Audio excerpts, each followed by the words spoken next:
ఏలియనగా మనకు శిశువు పుట్టెను, మనకు కుమారుడు అనుగ్రహింపబడెను. ఆయన భుజం మీద రాజ్యభారం ఉండెను. ఆశ్చర్యకరుడు, ఆలోచనకర్త, బలవంతుడైన దేవుడు, నిత్యుడగు తండ్రి, సమాధానకర్తయగు అధిపతి అని అతనికి పేరు పట్టబడెను. ఇది మొదలుకొని మితి లేకుండా దానికి వృద్ధియు క్షేమము కలిగినట్లు సర్వకాలము దావీదు సింహాసన రాజ్యమును నియమించును. దేవుడు దాని పరిశుద్ధ వాక్యం దీవించగాక. చదివినటువంటి ఈ మాట మనం చూసినట్లయితే దేవుడు చెప్తున్న వాక్యం ఏంటంటే, ఏలియనగా మనకి శిశువు పుట్టెను, మనకి కుమారుడు అనుగ్రహింపబడను. ఎవరి కుమారుడు, ఎవరి శిష్యుడు అంటే ప్రభువైన యేసుక్రీస్తు వారు. ఇప్పుడు నేను చదివింది ఏంటంటే ప్రవచనం అంటే జరగక ముందే చెప్పినటువంటి గొప్ప విషయం అనమాట.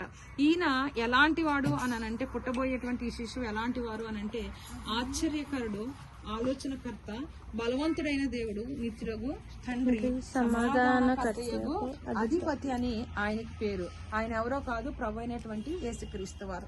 మరి ఈయన పుట్టారు, ఈ లోకంలో పుట్టారు.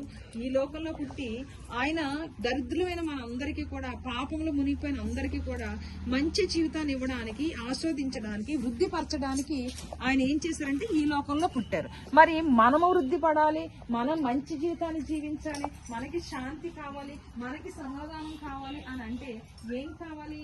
ఆయనే నిజంగా ఆశ్చర్యకరుడు, ఆయనే ఆలోచనకర్త, ఆయనే బలవంతమైనటువంటి దేవుడు అని మనం అనుకోగలిగితే, మన హృదయంలో ఆయన పుడితే, మన గృహంలో ఆయన పుడితే, అప్పుడు దానికి ఇచ్చినటువంటి వాగ్దానం ఏంటంటే మితి లేకుండా దానికి క్షేమమును అభివృద్ధియు జరుగునని దేవుని వాక్యం సెలవిస్తా ఉంది. మనకి బాగా తెలుసు, అన్ని తెలిసినటువంటి విషయాలే ఇవన్నీ కూడా.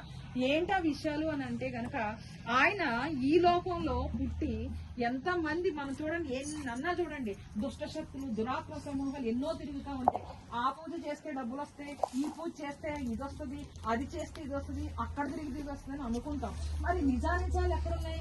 ఒక మనిషి పాపం చేసినప్పుడు ఆ మనిషి పాపం కడగబడాలి అని అంటే ఒక మంచి పరిశుద్ధమైనటువంటి ఒక మరి గొర్రెపిల్ల కావచ్చు, లేక మేక కావచ్చు, కోడె కావచ్చు, బలి చెయ్యాలి. మరి పరిశుద్ధమైనది ఏదీ లేదు కదా. మనిషి కోసం మనిషిగా పుట్టినటువంటి యేసయ్యే ఆయన ఏం చేశారంటే బలి అయిపోయింది. మనం ఎన్నన్నా బుక్స్ తీయండి, ఎన్నన్నా నెతకండి, ఎక్కడ చూసినా గానీ యేసు తప్ప ఎవరు మనుషుల కోసం ప్రాణనిచ్చిన వాళ్ళు లేరు. ఆయన పుట్టి అంత గొప్ప దేవుడిని నమ్ముకుని బ్రతుకుతున్న మాకు ఎంత సంతోషమో, ఎంత సమాధానమో, ఎంత అభివృద్ధో, ఎంత గొప్ప జీవితమో దేవుడు మాకు ధన్య జీవితాన్ని ఇచ్చాడు. ఈ లోకంలో మేము చనిపోవచ్చు, కానీ పరలోకంలో నిత్య జీవం కొరకు మాకు స్థానం ఇవ్వడానికి దేవుడు కృప చూపించాడు.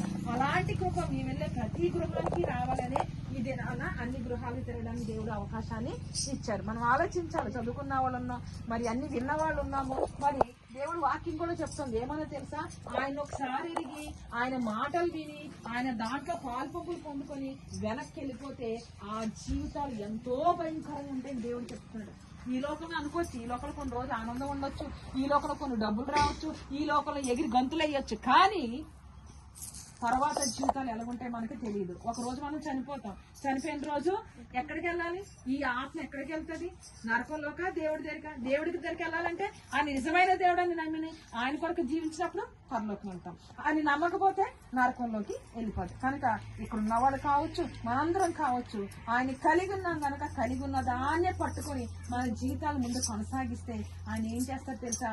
ఆశ్చర్యకరుడైన, ఆలోచనకర్త అయిన, బలవంతమైనటువంటి దేవుడు, నిత్యులకు తండ్రి అయిన, సమాధానకర్తకు అధిపతి అయిన గనక ఆ సమాధానం, శాంతిని, పరిశుద్ధతను, మంచి జీవితాన్ని దేవుడు అనుగ్రహిస్తారు. మరి అతి కృప పరిశుద్ధాత్మ దేవుడు ఈ గృహాలన్నిటికీ దయచేయగాక.